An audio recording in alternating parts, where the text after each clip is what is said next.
Welcome to the Rachel Roth Show. I am so excited about our guest today. And I know that I say that a lot, but it's because every single person that I bring on this show is handpicked because my purpose and my goal in even having this podcast is to help you. And I was just talking to Shannen, our guest today, about this, but it is to help you overcome and root out and identify and uncover the things in your life that you might not even realize are holding you back from experiencing and fulfilling your true potential. And you're never able to fully live in your identity until you sort of uncover the false things in your life that are holding you back. And so this is why when Shannen Bryant and I crossed paths, I was like, yes, yes, yes, please come on my show. Please, please, please let me interview you about this topic. And let me tell you why. Shannen Bryant is a relationship jealousy expert and educator, helping anxious people relax their mind, achieve change, and live their healthier, more present self. I mean, when I even heard the word jealousy and anxiety and relax their mind, I was like, so many people that I talk to every day struggle with this. So she has spent decades struggling with anxiety and jealousy on her own, causing her to ruin good relationships and stay way too long in bad ones because of her insecurities. Like, I just relate with this so deeply. Shannen is dedicated to helping my audience and helping you feel confident in your relationships and feel present again in your own life. So you'll read this bio about her and you can read exactly what I just read again on her website. And Shannen, I am so excited to have you here today because I think this is a topic that you and I were just talking about this before we started. And it's like, people don't want to address it. They don't want to talk about it. It feels embarrassing. It feels, you said the word shameful. And I'm like, yes, exactly. And so I am just so excited to have you on. Thank you so much for being here. Thank you, Rachel. I am excited to be here as well. And I mean, you said it. It's so embarrassing. It can be shameful. We don't want to talk about it. And that's one of those, like, who wants to say, oh, I'm jealous of my girlfriends who are succeeding, or I'm jealous of somebody at work that received a promotion that I wanted, or I'm struggling in my relationship because I'm worried constantly that they're going to leave or cheat or find someone different. So it runs rampant for Oh, sure. it does. Okay, so how did you get here? Where did you come from? How did this come about? Like, how did you settle on this amazing topic that needs to be discussed more? How did this come about for you, and how did you become an expert in this? And obviously you said, in your bio, it says that you struggled with relationships Yeah. and ruining relationships and staying in bad ones for too long. So I want to hear your story. I want to know where this came from. Yeah. I mean, if you would have told me 8 years ago that I'd be helping other people overcome jealousy, I would have said, no way. That's that's never going to be a thing for two reasons. One, I really thought I was the only one that struggled with this. Like I said, people don't want to talk about it. So I really kept those feelings to myself for the most part. The thoughts that I had, being anxious all the time, being worried all the time. And so I just thought I'm the only person that struggles with this. The second reason is I thought it was just how I was made, just in my DNA. That's just who I am. And I just have to deal with the pain of it. So for many years, I just kept going the way I was going. And as you said, stayed in some pretty bad relationships that I shouldn't have stayed in, and ruined some good ones because I was jealous. It really started, I grew up, my father was an alcoholic, and it was a very violent and chaotic environment. And at the age of 12, I told my dad, hey, as long as you're drinking, I don't want to have anything to do with you. Which at the time, I didn't realize how powerful that was for a 12-year-old to say. It's just how I felt in the moment. Like, I don't want to be around this anymore. I didn't realize he'd take it to heart and Wow. choose alcohol. I didn't even know that was a thing at 12 years old, but he Oh, did. Shannon. Yeah. And I didn't talk to him again until I was 25, and that was just a few times. And then not again until just this last 3 years, which ended up being the last 3 years of his life. He just passed away in September.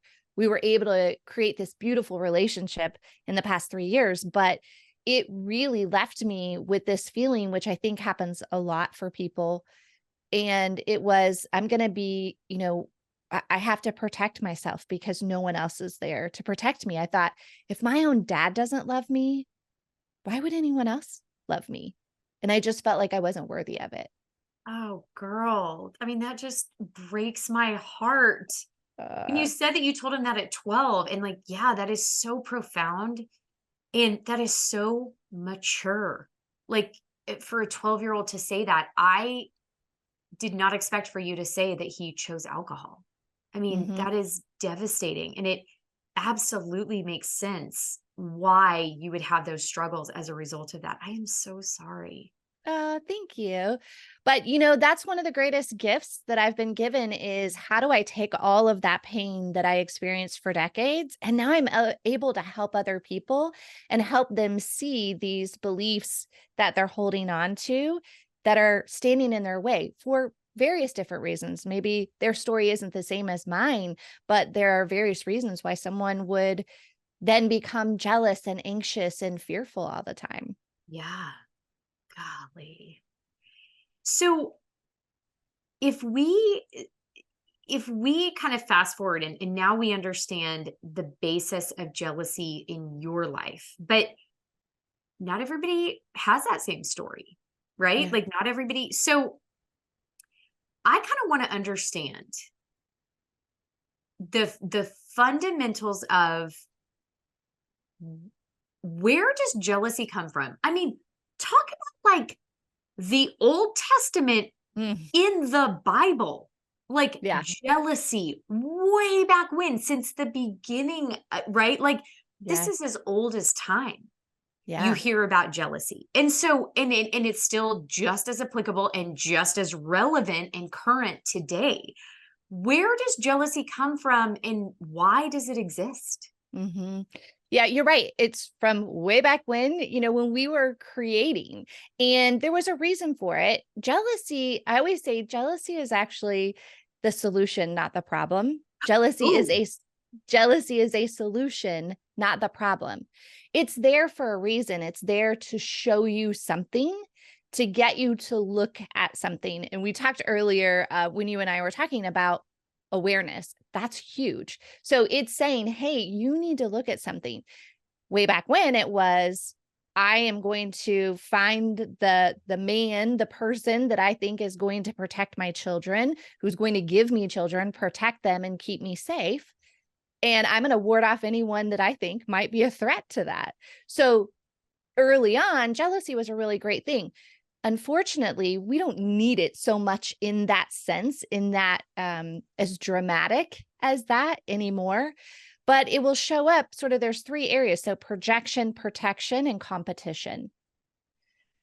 projection, Protection protection, and and competition. That I felt like mhm. that was worth repeating because, and I'm writing it down right now. Okay.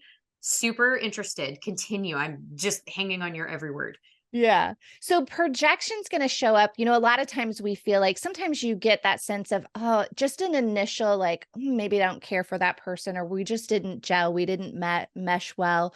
Or, I think this person is doing bad, or I think this person is doing things that I don't like. A lot of times that is projection. So if it's someone that we always say, if there's something that really bothers you about someone else, it's probably because that's how you are. And that's a hard thing to look at, like, oh, they're gossipy. Yeah. Oh, I'm gossipy. I thought I didn't like that about them because they're that way. I need to look at myself and see if there are those things going on in me that I'm actually projecting onto someone else. a Oh, lot of time. this is not fun to think about. This is No. necessary, but this is not fun. Wow. I'm like replaying certain things in my mind, like thinking about people that I haven't gelled with. And I'm like, oh, golly. Oh, golly. I need to really Mhm. reevaluate this. Okay. Continue on. This is amazing. Yeah. So, the other part of projection could also be if I have, in romantic relationships, if I have cheated on partners in my past, or if I'm maybe overly flirtatious at work, or when I'm out with my girlfriends, and then I'm constantly saying to my partner, hey, what are you doing when you're going out with your friends? Hey, are you doing this? Hey, who are you having lunch with at work? It could be that I'm projecting those things that I'm actually doing. I'm projecting that 100%. onto my partner because there's that feeling of, well, I know it can happen. If I can do it, then certainly the other person can. So that's projection. Um, and then there's protection, which was really where most of my jealousy and insecurity came from, because it is that fear of, I don't want to feel this way again. I don't want to have something that I really loved that was supposed to support me and take care of me. I don't want that And taken away. protect you. Yes. Yes. Yeah. So they're supposed to be there to protect me. They weren't. So now I You have have to to do that. protect yourself. Hmm. That Yeah. makes perfect sense. I've never, ever thought about jealousy from this perspective. Yeah. Yeah. Wow. So that protection part, I grew up going, well, I have to protect myself. And here are the ways that I was able to do it then. And the biggest thing that we do as adults is we forget to go back and go, wait a second. The story that I was telling myself then, the beliefs that I had back then, are they still true? Or do I still need them? And that's the biggest thing where we still continue to get stuck today as adults because of maybe some of those things that we were doing as children to get through a situation or the way that we were raised.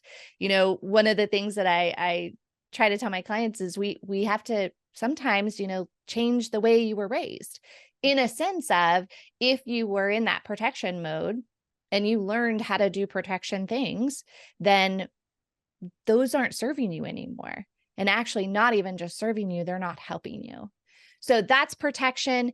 And then, of course, the third one, competition. This one's so big. And especially, as we all know, with social media, with all of that, it is so hard to not compare yourself to other people.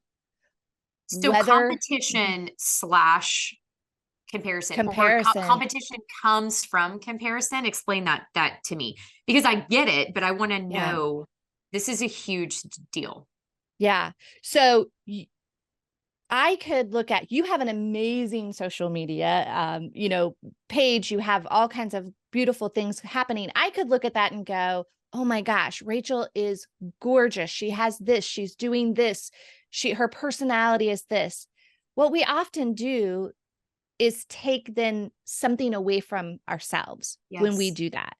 So instead of me just being like, Rachel is amazing, she has all of this, she's doing these great things, her personality is wonderful, and she's beautiful inside and out, that's how we want to be. But unfortunately, instead, we kind of do this scale where if we add something to someone else, it's like we diminish or lower ourselves, right?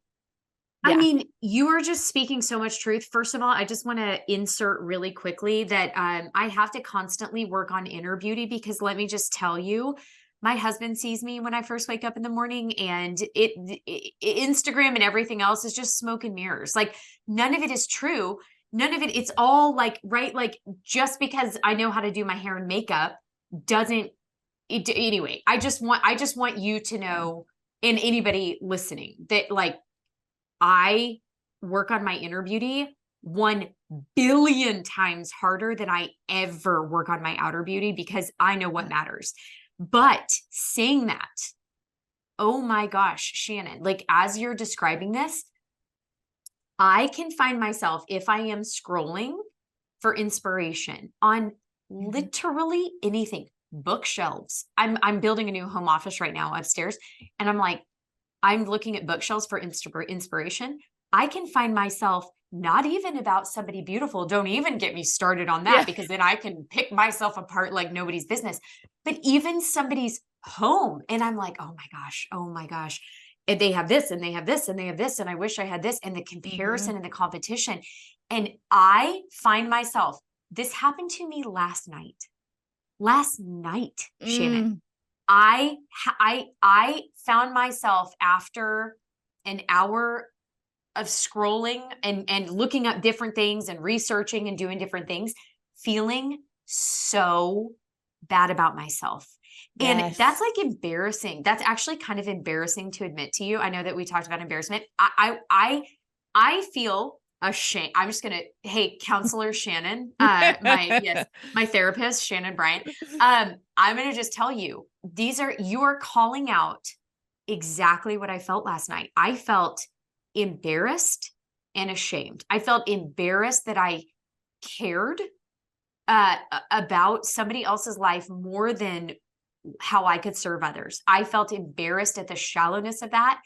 I felt ashamed of myself. I felt less than.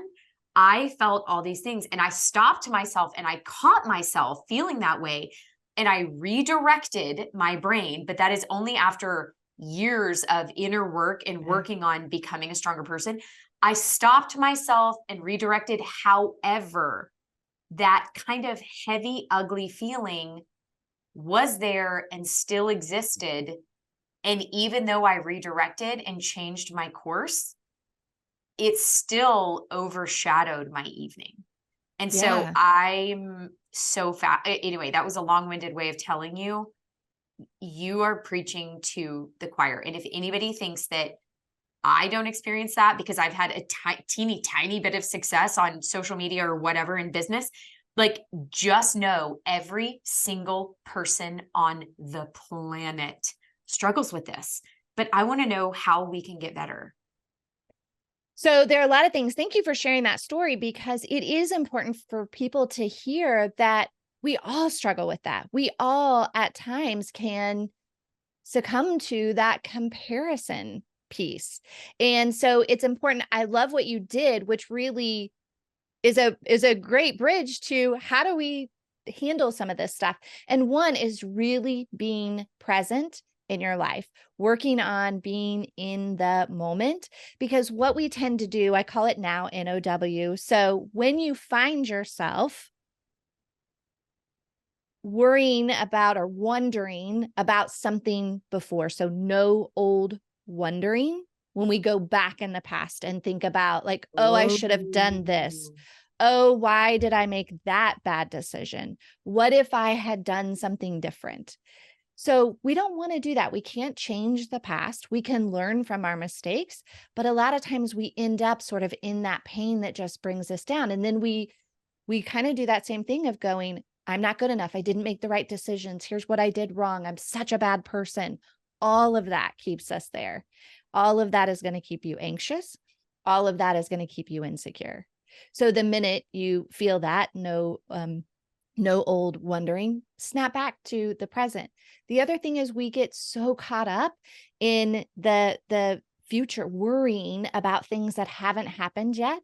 So no onward worrying is the other now, NOW, no onward worrying, where when you find yourself almost doing what you were doing, like, gosh, I'm comparing myself. This person has better aesthetics in their office. They've got some amazing books that I don't have. They're more read than me. Whatever those things are that start to go through your mind, worrying about maybe things that are coming up later. How am I going to perform at this? How am I going to help serve people later? How am I going to do it better? Any of those things that are like the future forward worrying, not that we can't prepare, but Mhm. worrying, that's when we need to snap back to the present and go, right now, I'm great. Everything, there's really nothing wrong right now. I'm great. I have a great relationship, or I'm great. I'm working on these things. I am moving forward. So just really staying in the present is one way, because when you've got that back and forth, you're either thinking about the past or you're thinking about the future. That's going to hold you back, and it's going to keep you stuck. Mm. Wow. You know, that. that I heard a while back, just a training that really talked about time, and Hmm. it was pretty transformational for me. And everything that you were just saying right now, and being present in the moment. And I have to constantly remind myself to do it. I really, because I can get out of it real quick. I can, oh my gosh, torment myself over past decisions, right? Yeah. And so the no old worrying really hits my radar. Because I regret is such Mm. a hard thing to deal with, you know? And so I can, but when I kind of had this epiphany about time, and it was through people smarter than me, just learning from people smarter than me, just like you, all like learning from you all the time. I'm learning from people smarter than me that have it more figured out. But when I am intentional about being present in the moment, I am shocked at what happens in my life. Yeah. And I'll tell you, one of the biggest things is, you're exactly right. I am not worrying about what anybody else is doing. I'm truly engaged and truly enjoying every conversation, every moment. I'm not worrying about my to-do list. I'm not worrying about where do I need to be in 2 hours from now. I am here because there's time. There's time for all of it. There's time. Everything is fine. And also, so I'm not worried about what other people are doing. Time slowed down for me. You know, Yeah. you always hear about, oh, time is going so fast. Time is going so fast. What I realized is I have the ability to slow down time in my life. And when I realize that and I live more in the moment, it just has this positive effect of of not having those same jealous feelings, and comparing myself and things like that. But also slowing down time. And so that now whole idea is beautiful on so many levels, truly. Yeah, thank you.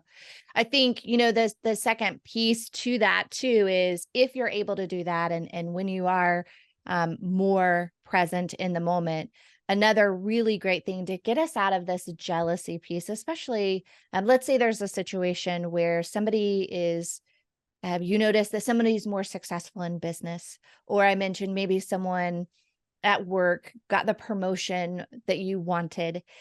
A lot of times we ask ourselves why, and what we really want to go to is the power of one. So being open to new, and then you fill in the rest, a new explanation, new evidence, new examples, new exploration, whatever it is to sort of open up of, well, why, what's the reason that that happened? So instead of going into that jealousy and insecurity about yourself, jealousy over someone else, jealousy over a coworker. Well, what's another explanation that they may have received that promotion over you?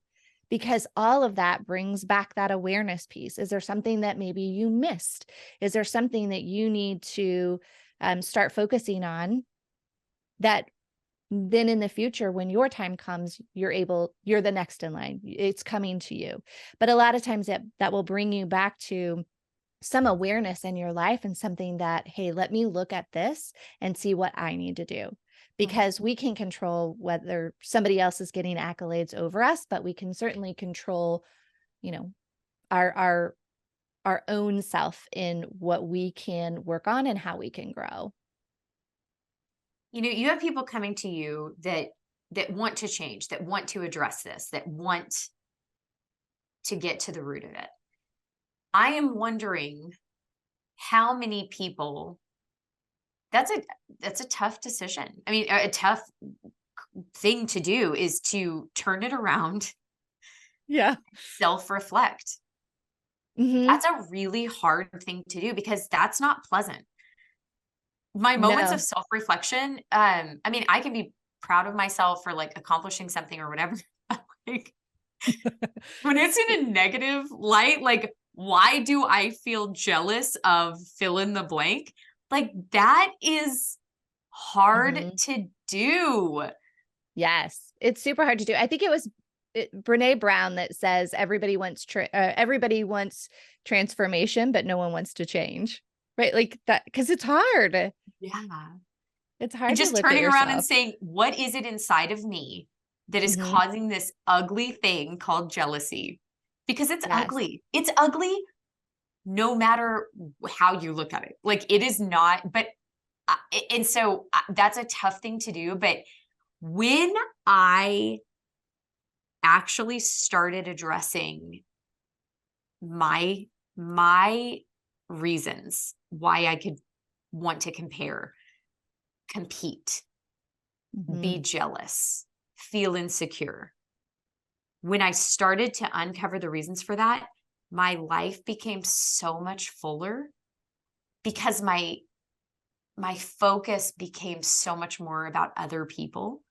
Because when I don't know for me, and I'm actually curious to hear your experience with this working with people addressing this, but when I was in a place of that kind of like the height of insecure moments in my life where jealousy, insecurity, and all that is running rampant and is like a Mhm. wildfire in my mind and my heart and everything else. My focus is on myself, a hundred Mhm. percent on myself, and it is not on other people. And so anytime I'm feeling insecure or jealous, when I can catch it, not always, because I'm certainly far from perfect, but when I can catch it, it shows me. I love that you said jealousy is a solution, not the problem, because I've never thought about it that way. But it reminds me that I'm thinking too much about myself and that really my focus needs to shift to other people. And the insecurity diminishes tremendously after I do Yes. that. Yeah. So, why is gaining self awareness so important? Well, awareness is key to all of this. And the biggest thing I talked earlier about not dumping out our old beliefs, kind of I envision it like a junk drawer that I feel like everybody needs to go back and dump out that junk drawer of all those old beliefs. Like, let's go through it. Let's see what's still in there. And because the thing, you can't move what's in your way if you don't change those insecure things that you think, do, and say. That's all of those thoughts that are in your head are driving all of the actions that you're doing. It's driving the things that you're saying, whether you're putting yourself down, whether you're talking about other people, whatever that thing is that's coming out of your mouth. It all starts here. We know that. So let's do that inventory of the insecure things that I'm thinking, the insecure things that I'm doing, and the insecure things that I'm saying. Mm. And that's the part we a lot of times don't go back and go, well, why am I saying that? Why am I doing that? And dig, I call them first degree thoughts. Like usually I tell the story, it is applicable, I guess, in my head. But when my husband and I were dating very early on, we went to Disney and it was early in the morning. He had a t-shirt on and I noticed he had a little hole under the armpit, has something. And so I stuck my finger in there. He like, what are you doing? And it was anger that came out. And I was like, okay, I didn't like that very well. But as we like kind of, because I was like, oh, we hadn't really been dating long enough for me to go, is the, where is this coming Why from? did you react that way? Yeah. Yeah, like I was I was being playful in my mind. Right. But so as it came out, anger, what it really was embarrassment. Mm. He was embarrassed. He wanted to make a good impression, et cetera, whatever. It just bothered him that he wasn't perfect in that moment and that I noticed something. So it's important to go back and go, why am I feeling this way towards this person? Or why am I feeling in competition? Or why am I comparing myself? And you might go, well, because I really want to be at that stage in my business. Okay, well, why is it important for me to be at that stage in my business right now? Mm. Okay, then whatever answer you get, but keep going Mm. until you get to the actual real emotion that it is. Because usually it is not what we think in the beginning. Like, oh, that made me mad that they said that. Or, oh, that, whatever your first reaction is usually not the real root of it. And Mm. so digging down that self-awareness piece again, like let's keep digging, keep asking, well, why this? Okay, well, why that? Okay, well, why? And keep going until you Oh, get to the actual root. I I love that so much, and I love it because themes appear in my life, where, things just, like, over and over and over again, and it's like, "Hey, you need to pay attention to this." Mm, yeah. And it's so interesting because on Tuesday mornings, me and my husband and my twin sister and her husband meet very, very early over Zoom, and for an early morning Bible study. And so we were talking this morning about this exact topic. And we were talking Mhm. about peeling back the layers. And when you feel a certain way, why do I feel the need to achieve? Why do I feel the need to, to be successful? And like, Mhm. and uncovering all of those layers and really, you know, we made some really big realizations this morning for me. Yeah. Thankfully, I had three people who love me that are like pointing things out. And they're like, "Hey, we really love you, but you're pretty screwed up, Rachel." But like, it's so interesting that peeling back the layers, because what I've realized is, and you, again, you're the expert here, not me, but it's like what I've realized on this journey of life and not being satisfied with the status quo and always digging deeper is that on this journey of sort of like self-discovery and understanding is that emotions on their face, and this is really what you alluded to, jealousy is a solution, not the problem, which, I don't know, I'm gonna tattoo that on my forehead, maybe an arm, maybe my arm, Yeah. I'll tattoo it on my arm. But it's like emotions on their face are rarely, if Mhm. ever, I don't know, never, Right? maybe. Never is an absolute, but never the actual thing going on. And Mhm. so when you're self-aware enough to stop in the moment and say, why am I feeling this emotion? Regardless of what it is, but jealousy and insecurity are such big ones.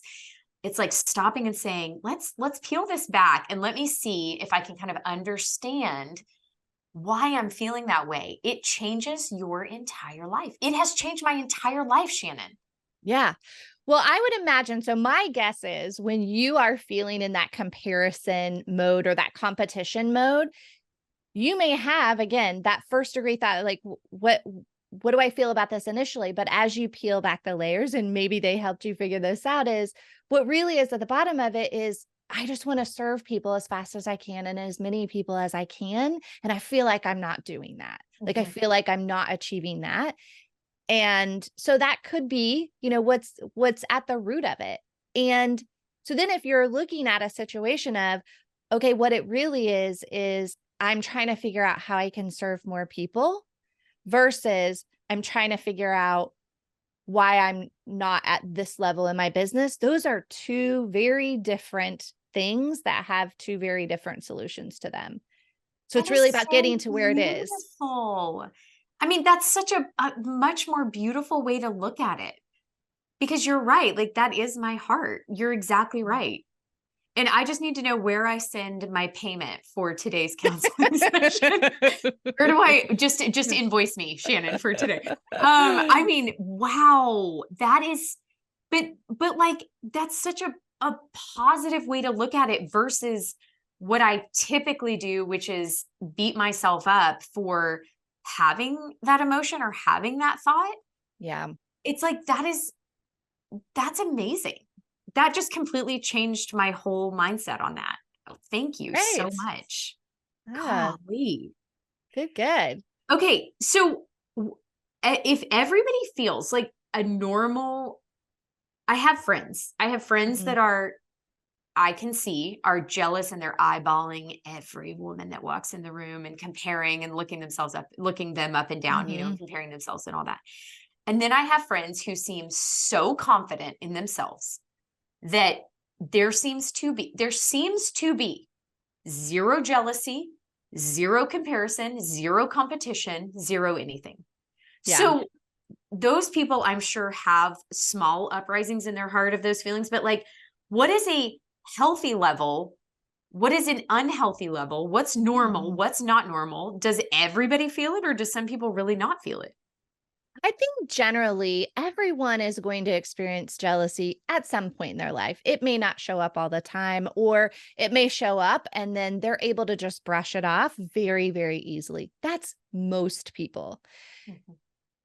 There are other people who have a really hard time brushing it off, and they have that anxious feeling inside of them all the time, as it is a constant. So they're constantly stressed, they're constantly on edge, they are constantly, as you said, looking for the threats. When I was in the worst part of my jealousy with my husband, I always tease, like, he probably should have left. Thank goodness he didn't. But Oh, at I'm some so point, he glad he didn't. probably should have. But it was so bad, we would get to a point where we couldn't go to a restaurant because I was already like identifying threats before we even put our name in with the hostess. Like, I was that on edge, that anxious, that worried every minute of every day. And so when your focus is more on someone else than it is yourself, that's a problem. Mm, And you're not living your best life when you can't go to restaurants, when you can't go, hang out with friends, or you can't go on vacations without feeling knots in your stomach. That's a high level of jealousy and insecurity. So there's all different degrees of it, but when it's affecting your mood, your life, your relationships, that's when we really need to take a look at it. yeah. So, what are some practical steps and strategies? Because I want to know, there are certain situations that I walk into that I feel completely comfortable, and this varies at different times in my life, right? Mhm. Um, there's sort of crippling social anxiety, which I've got to be honest, which I don't experience now, but I have in the past. And Mm. it did affect my mood, and it did affect everything. And it's because I felt less than, and I didn't feel comfortable and worthy and whatever. Um, and listen, I could lay on a couch and I could tell you all the reasons why this existed in my life, right? But everybody has a story. Everybody can go Mhm. back to whatever. And so there's reasons why I struggled with that. Um, so when I look at it now, I kind of know what I do to self-regulate and Mhm. I've figured out what works for me. But I'm curious from your perspective, being the expert in this area, because I want to hear what are techniques and tips and strategies that when people are struggling, what Yeah. they can do to deal with this. Yeah. So, I love that you said it because it's the self-regulation recipe really Mm, that we're looking for and trying to figure out, okay, what works best for this person? Because not everybody is the same and not everybody's going to respond to things the same. So there are things to do in the moment. So when you're really, as you said, maybe having that social anxiety, um, there are some things that we can do in the moment. And then there are things outside of the moment. One of the things that I love the most is the whole like how the amygdala and the cortex of your brain work. And I won't go into it too much, but oh, we, listen, I will geek out on science with you all day long. Go into it. okay, Tell I me. love it. So the amygdala, that is your almost like your seeing eye dog. In my head, I envision having this protector in front of you that's like, hey, I'm going to look out first. This is my guard dog. And they're looking out first to see if there are any threats, anything that may make us uncomfortable, anything that may compromise our security. And that's what your amygdala does. And so anything that looks similar, it doesn't have to be the same color, it doesn't have to be the same words, it doesn't have to be the same person, but if it looks anywhere similar, the amygdala is going to trigger your brain and go, hey, this is a threat. This is a threat, threat, threat, threat, threat. And it happens so quickly. And the reason we were talking about, you know, the beginning of time, there's a reason for that. your cortex then will try to catch up and go, oh, wait a second, you just flooded me with some information. Your body's going to go ahead and react to that information, but then it's going to take the cortex of your brain a little bit of time to catch up and go, let me process what you're sending me. It's like oh, I thought it was a snake, or, I'm going to react as if it's a snake. Oh, it ended up being a stick. It's that.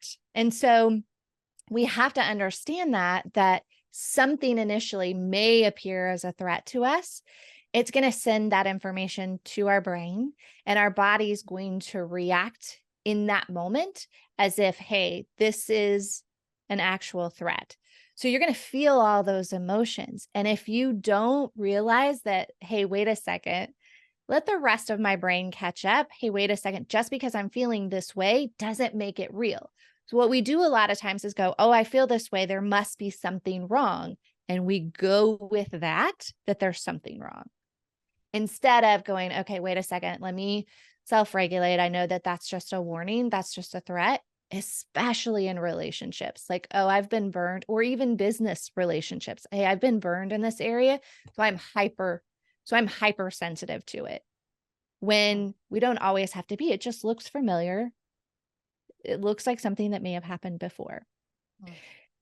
It also can work in the reverse, where the cortex is like, there's a great doctor on my podcast called Dr. Catherine Pittman, and she calls it cortex TV, so the amygdala is kind of watching the cortex part of your brain, where we do what we were talking about, like, oh, I'm worried there's this event coming up. I know there's going to be all these beautiful people at this event. They all make more money than me. They drive better cars than me. They have better jobs than me. All of that worrying, and you're playing this movie and like, what's going to play out? Well, your amygdala is paying attention to this whole story that you're telling, and it's reacting as if like, oh, there is a threat. So it works both ways when we do that. That's why I said going back to being present is so important, because if you let your mind continue down this story path of what may happen, what's better about somebody else, and going through all the things that are better about them, your brain's going to listen to that and go, oh, there's a problem. And then your body will respond. And that's why we feel anxious and knots in our stomach and all of that type of thing. So there's a lot to that, and I'm no brain, I'm no neuroscientist, but that part, at least if we just know that that's happening, then we can allow ourselves to, kind of, as I say, sit in the suck for a minute and like, okay, wait a minute, let me process this. Yeah. That's so interesting, because understanding that it is a scientific physiological response. So it's not that there's something wrong with you. It's that your body is actually responding and reacting the way that God created it, but it's how the next steps you take. So, okay, let's do some real world examples. Like, I'm curious, let's say you are about to walk into fill in the blank, a business meeting, a dinner party, a whatever, right? Like, and you are feeling jealous, insecure, less than whatever. What are some practical steps that people can take to within a few minutes? Let's say you don't have much time. What could people do to tame that and to walk into the room feeling more confident in a place of service versus a place of insecurity? So one of the things I think in the moment when you're starting to feel that anxiety, we want to slow down our nervous system. Box breathing is a really good one that I love, because your breath you take everywhere. So some like meditation and things that you might want to do outside of it. I can't sit and meditate at a dinner party when I'm nervous, but I can breathe. And I can pretty well breathe and do box breathing without anyone else really noticing. What is box breathing? So box breathing is when you just have like the imaginary box in your mind. And so you go up 7 seconds up the box, and then hold across 7 seconds, exhale down 7 seconds, and then you relax for the 7 seconds on the bottom. And so you do that, 7 to 10 times. You can do that as you're sitting there. The reason that's really good is because when we're nervous like that, when you start to feel that anxiety, we're not getting enough blood and we're not getting enough oxygen to our brain. So it already isn't functioning properly. So any response that comes after that is not going to be a response where you're level-headed, you're calm, you're cool, collected. So we have to at least bring that anxiety down a bit, bring that nervous system down a little bit to just get a little bit clearer to like, okay, let my brain process what's happening and then go into some of the other, techniques that maybe, getting back to present, some of the other things, the power of one, where like, let me think of different explanation. Why am I worried about this? But all of those things. But we Yeah. first have to bring ourselves down somewhat because that anxiety can be really high. And people that I talk all the time, it's that experience of like, I feel like I'm out of control and I'm not behaving in the way that I normally would. I feel like I'm out of control. And that's how they describe it a lot, is out of control.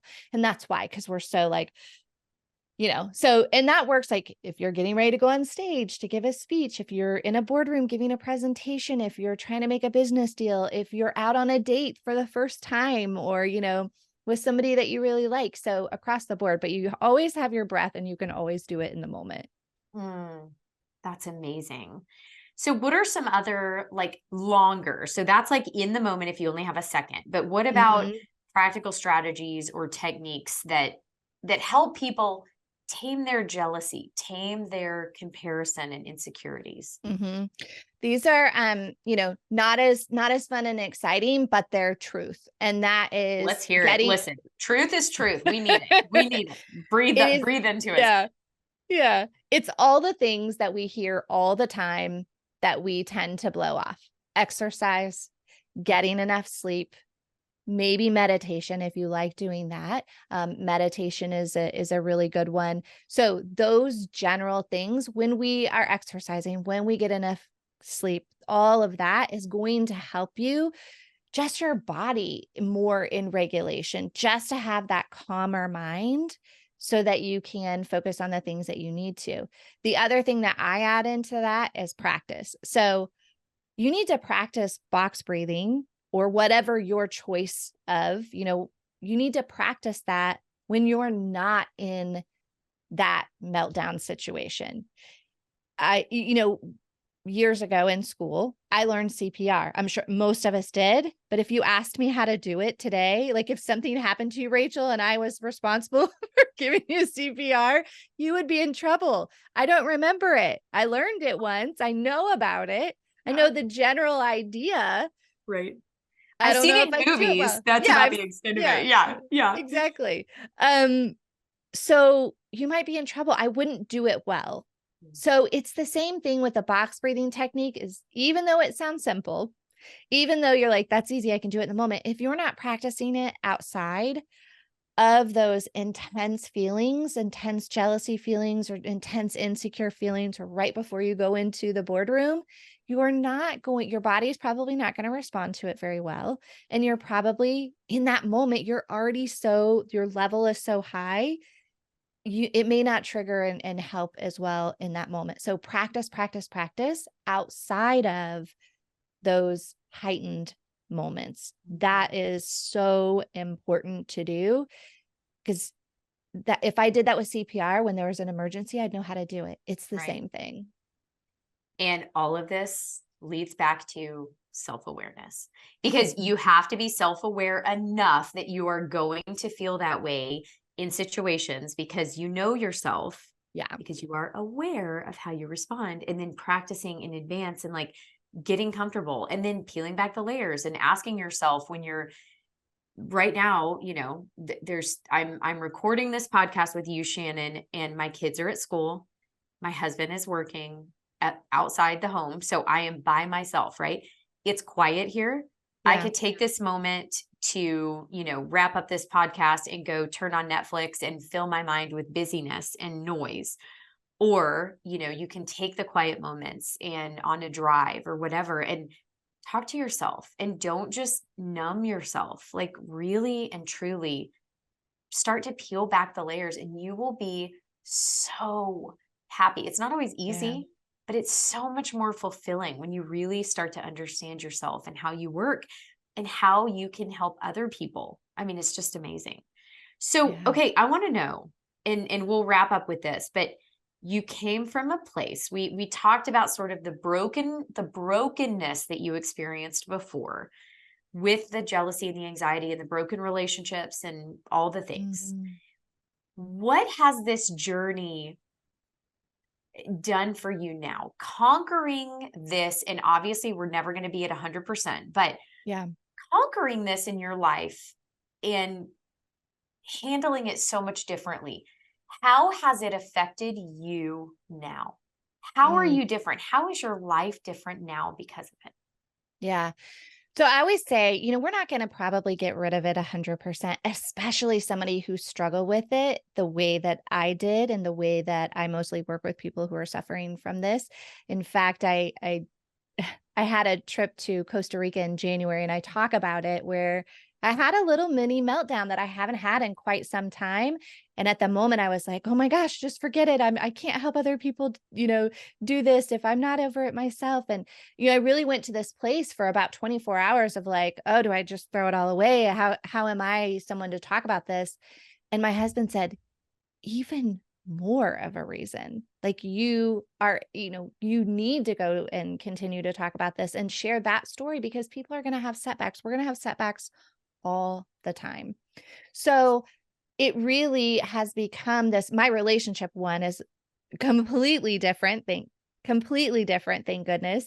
So now it's back to enjoying things in life because for a long time I wasn't allowing myself to enjoy things that I liked to do because I was worried about it. So back to enjoying life and really being able to hold hands with other people that are suffering from this and saying, we have to talk about it. We have to bring this to light and we have to make it okay for people to say, I was jealous about this. I was jealous of this person, or I, felt in competition with this person, or, whatever it is, we have to be able to talk about it.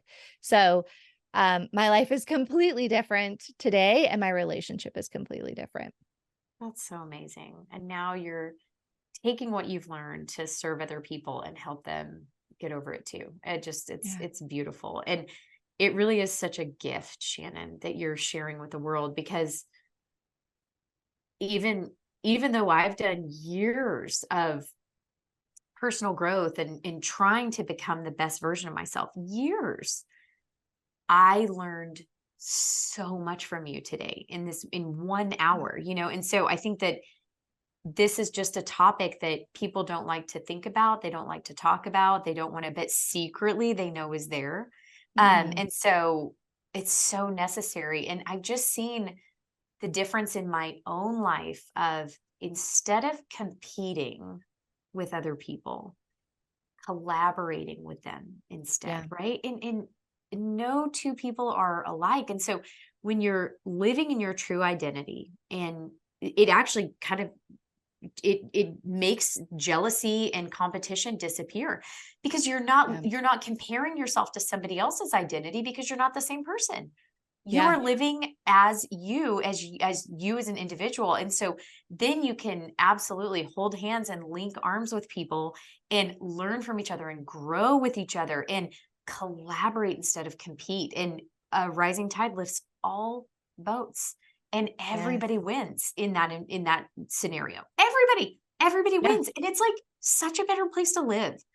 Can Well, you believe now on the other side of this, how much happier and more fulfilled and more at peace and more joyful you are now compared to the competitive, jealous person you used to be? no. And here's what's amazing too, Rachel, is when we compare, it's like we're actually limiting our possible potential. Because if I say, hey, I'm jealous of this person where this person is, well, maybe I could get there and more, right? So I'm limiting myself. I really want people to start thinking about it that way. When you are comparing, what you're saying is, I'm good with that level and forget about the rest. I'm good with right there. And we're limiting ourselves in that comparison. Okay, so I just found my other tattoo for my other arm. So I got the one. I got the one. Jealousy is a solution, not the problem. Comparing is limiting my own potential. Like literal mic drop, Shannen. I have never, ever in my life thought about it like that. Yeah. Wow. Wow. Wow. Wow. And how freaking boring would this life be if we were all the same? Yes. That's what I always am like, no, we need our individuality. Mhm. Oh my gosh. Wow. Well, I know that we could talk for hours and hours and hours, and I hope that you will come back on and visit with me again. This has been so enlightening for me, and I know that you reached so many other people with all the things that you talked about. Thank you so much for being so generous with your time and chatting today. Thank you, Rachel. I appreciate it. And thank you so much for everything that you're doing. I appreciate it. Oh, listen, I'm my goal is to serve and lift other people up. And so I do not do it perfectly, but man, I'm trying to figure it out every day how I can do it better. So thank you, Shannen. I'll talk to you soon.